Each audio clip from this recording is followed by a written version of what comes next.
Hamas सरबराह Ismail Haniyeh के कत्ल के बाद जहां मगरबी एशिया में जारी जंग मजीद फैलने का खदशा पैदा हो गया है, वहीं आलमी बिरादरी की जानिब से इस कत्ल की मजम्मत का सिलसिला भी जारी है। हमास का कहना है इस्माइल हनिया का कत्ल इसराइली मजालिम में एक संगीन इजाफा है, जिसका मकसद हमास और फलस्तीनी अवाम के इरादों को तोड़ना है, लेकिन ये वाज़ेह रहे कि इसराइल अपने मकसद की तकमील में नाकाम रहेगा। हमास फर्द वाहिद या अफराद का नाम नहीं, बल्कि ये एक सोच और इदारे का नाम है। हमास कुर्बानियों की परवाह किए बगैर अपनी राह पर गामजन रहेगी, क्योंकि इसे यकीन है कि फतह इसी की होगी। फलस्तीन के सदर महमूद अब्बास ने इस्माइल हनिया के कत्ल की शदीद मजम्मत करते हुए इसे बुज़दिलाना कार्रवाई और खतरनाक पेशरफ्त करार दिया। महमूद अब्बास ने फलस्तीनियों पर जोर दिया कि वो मुत्तहिद हो जाएं और इसराइली कब्जे के मुकाबले में सब्र और साबित कदम रहें। तहरीक जिहाद इस्लामी दर फलस्तीन का कहना है कि यह हमला न सिर्फ फलस्तीनी मज़ाहमत और खास तौर पर हमास पर है, बल्कि ये ईरान की तरफ भी है। इसराइल तबाही के दहाने पर है और इसके रद्द-ए-अमल उलझन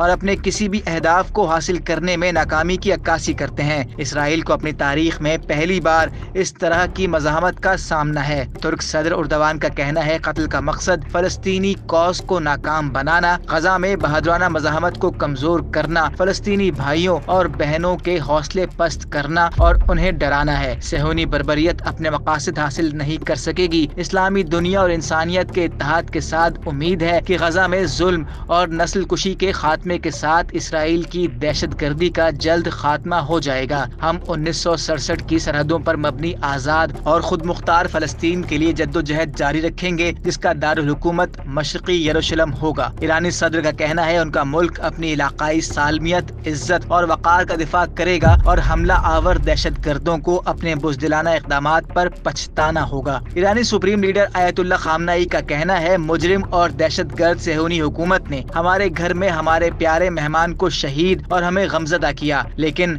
उसने अपने लिए सख्त अजाब भी तैयार कर लिया है। लबनानी हुर्रियत पसंद तंजीम हिज़्बुल्लाह का कहना है कि वो इस घड़ी में हमास के तमाम एहसासात की शरीक है, जिसमें अजीम रहनुमा के जाने पर दुख, दुश्मन के जराइम पर गुस्सा और इस बात पर फख्र शामिल है कि तहरीकों में शामिल रहनुमा मुजाहिदीन और लोगों की शहादत तक रहनुमाई कर रहे हैं। कतरी वजीर आज़म अब्दुर्रहमान अल-सानी का कहना है जब मुज़ाकरात जारी हैं, इस दौरान सियासी कत्ल और गजा में शहरियों को मुसलसल निशाना बनाना हमें ये सवाल करने पर मजबूर करता है कि जब एक फरीक दूसरी तरफ से मुज़ाकरात कार को कत्ल कर दे तो सालसी कैसे कामयाब हो सकती है। अमन को संजीदा शराकतदारों की जरूरत है। मिस्र ने इस्माइल हनिया के कत्ल को मिस्र और इसके साथियों की जानिब से गजा में जंग रुकवाने और फलस्तीनियों की मुश्किलात को कम करने की कोशिशों के खिलाफ करार दिया और कहा कि यह अमन के लिए इसराइली अदम दिलचस्पी का अक्कास है। रूस के नायब वजीर खारजा मिखाइल बोगदानोव का कहना है कि ये कत्ल कतई तौर पर नाकाबिले कबूल है और ये कशीदगी में मजीद इजाफे का बाइस बनेगा। चीनी वजारत खारजा का कहना है कि उन्हें इस वाक़े पर इंतहाई तशवीश है और वो इस कत्ल की सख्ती से मुखालफत और मजम्मत करते हैं। गजा को जल्द अज जल्द एक जामे और मुस्तकिल जंग बंदी हासिल करनी चाहिए। पाकिस्तान ने इस्माइल हनिया के कत्ल को मावराए अदालत करार देते हुए उनके अहले खाना और फलस्तीनी अवाम के साथ ताज़ियत का इजहार किया है। यमनी हौसियों ने इस्माइल हनिया के कत्ल को घिनौना दहशतगर्दाना जुर्म करार दिया है। मलेशिया ने कत्ल की फौरी